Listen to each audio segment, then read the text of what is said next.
राम राम मंडळी, कसे आहेत सगळे? मस्त आहे ना? मस्तच राहा. आज आपण बघणार आहे मालवणी पद्धतीने चिकन कसं बनवायचं. चला तर मग आता आपण रेसिपीला सुरुवात करूया. इथे मी 1.25 किलो चिकन घेतलेलं आहे, स्वच्छ धुवून घेतलेलं आहे. बघा तुम्ही, मी इथे स्वच्छ चिकन असं धुवून घेतलेलं आहे. ते मी हिरवी पेस्ट करून घेतली आहे. आलं, लसूण, कोथिंबीर, मिरची याची पेस्ट करून घेतलेली आहे. आता याच्यामध्ये मी मालवणी मसाला टाकलेला आहे, 1 चमचा हळद घातलेली आहे, चिकन मसाला घातलेला आहे. तेल टाकून मी मॅरिनेट करून ठेवणार आहे अर्धा तासासाठी. बघा आता इथे मॅरिनेटसाठी मी ठेवलेलं आहे अर्धा तासासाठी. इथे मी मध्यम आकाराचे 2 मोठे कांदे कापून घेतलेले आहेत. ते आता आपण भाजून घेऊया. असं सोनेरी रंग येईपर्यंतच भाजायचे आहे.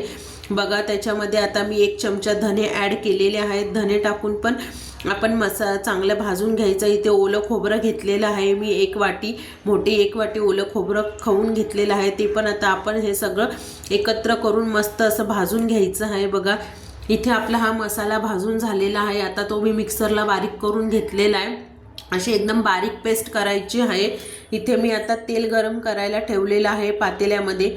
तेल चांगलं गरम झाले की आपण याच्यात फोडणीसाठी तमालपत्र घालणार आहोत आणि हिरवी पेस्ट उरलेली होती ती टाकलेली आहे मी. आता ही पण छान आपण अशी तेलात परतवून घेतलेली आहे, बघू शकतात तुम्ही. आता याच्यामध्ये मी 1 चमचा मालवणी मसाला ॲड करणार आहे आणि थोडासा लाल तिखट आपण मॅरिनेटसाठी पण टाकलेला होता. आता याच्यामध्ये तेलामध्ये टाकला की कसं तरी पण छान येते आणि मसाला टेस्ट पण छान येते आणि मसाला पण छान परतला जातो. बघा आणि त्याच्यामध्ये मी आता हे तयार केलेलं वाटण टाकून घेतलेलं आहे. हे वाटण छान असं परतवून घ्यायचं आहे. आता तुम्ही कशा प्रकारे परतवून घेता ते तुमच्यावर आहे, पण तेल सेपरेट होईपर्यंत परतवून घ्यायचं आहे. बघा इथे मी तेल सेपरेट होईपर्यंत परतवून घेतलेलं आहे. बघा छान असं आपल्याला तेल सुटलेलं आहे आपल्या मसाल्याला. घाई नाही करायची आहे, मसाला छानपैकी असा परतवून घ्यायचा आहे. बघू शकता तुम्ही, इथे तेल आपलं आता सेपरेट व्हायला लागलेलं आहे. आता याच्यामध्ये मी मॅरिनेट करून घेतलेलं चिकन घालणार आहे. चिकन घालून पण परतवून घ्यायचं आहे व्यवस्थित. बघा इथे मी 1.25 किलो चिकन घेतलेलं होतं. आता मी छान असं ते चिकन घालून 5 ते 10 मिनटं परतवून घेणार आहे. तुम्ही पण असंच करायचं आहे. बघा छान असं परतवून घ्यायचं आहे, बिलकुल घाई करायची नाही आहे.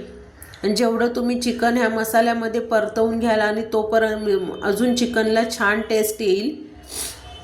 बघा इथे छान असं मी चिकन असं छान मसाल्यात परतवून घेते आणि याच्यावर परतवून झाल्यावर झाकण ठेवायचं आहे. असंच नाही ठेवायचं, झाकण ठेवायचं आहे. झाकण ठेवल्यावर अजून वाफ छान बसते चिकनला. मग नंतर गरम पाणी टाकल्यावर चिकनला जास्त वेळ नाही लागत शिजवायला. याच्यामध्ये मी आता चवीनुसार मीठ घालून घेतलेलं आहे. मीठ टाकून पण छान प्रकारे असं परतवून घ्यायचं आहे. पूर्ण मीठ चिकनला लागलं पाहिजे असं. बघू शकतात तुम्ही, आता इथे मीठ घालून पण छान परतवून घेतलेलं आहे. बघा आणि हे बरोबर परफेक्ट 1.25 किलो चिकन आहे. याच्यासाठी मी 1 नारळ घेतलेला होता पूर्ण.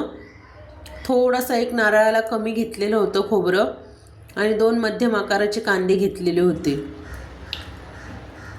बघा इथे आता मीठ टाकून मी छान परतवून घेतलेलं आहे.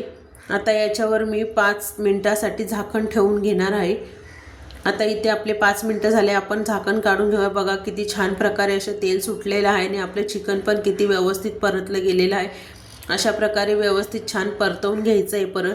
आणि ह्या चिकनमध्ये थंड पाणी नाही घालायचं आहे, गरम पाणीच घालायचं आहे. गरम पाण्याने टेस्ट छान येते, थंड पाण्याने बिलकुल टेस्ट येत नाही. गरम पाणी घालूनच चिकन कधी पण बनवायचं, त्याच्याने चिकनला छान टेस्ट येते. आणि पाणी तुमच्या आवश्यकतेनुसार तुम्ही कमी जास्त करू शकतात. जर तुम्हाला पातळ पाहिजे असेल तर तुम्ही पाणी जास्त टाकून पातळ करू शकतात. इथे मला पातळ नाही बनवायचं, असं थोडंसं दाटसरच चिकन बनवायचं आहे. ग्रेव्ही अशी दाटसरच झाली पाहिजे, त्याच्यामुळे मी इथे जास्त पाणी नाही टाकलेलं. पाणी टाकून छान उकळी येऊन द्यायची आहे. बघा आता इथे मी पाणी घालून घेतलेलं. आता छान आपल्या चिकनला उकळी येते. बघू शकता तुम्ही इथे किती छान प्रकारे आपल्या चिकनला उकळी आलेली आहे. अजिबात घाई करायची नाही चिकन बनवताना, कोणत्याच प्रकारची. शांततेत करायचं आहे. बघा आणि किती छान आपल्या चिकनला तरी पण आलेली आहे. इथे आपलं चिकन आता तयार झालेलं आहे. वरतून मी कोथिंबीर टाकून घेतलेली आहे. बघा आपल्या चिकनला मस्त छान प्रकारे अशी तरी पण आलेली आहे। अशा प्रकारे तुम्ही नक्की चिकन करून बघा। मालवणी पद्धतीचं खूप टेस्टी लागतं आणि छान लागतं। व्हिडिओ आवडल्यास लाईक करा, शेअर करा, सबस्क्राईब करा। धन्यवाद।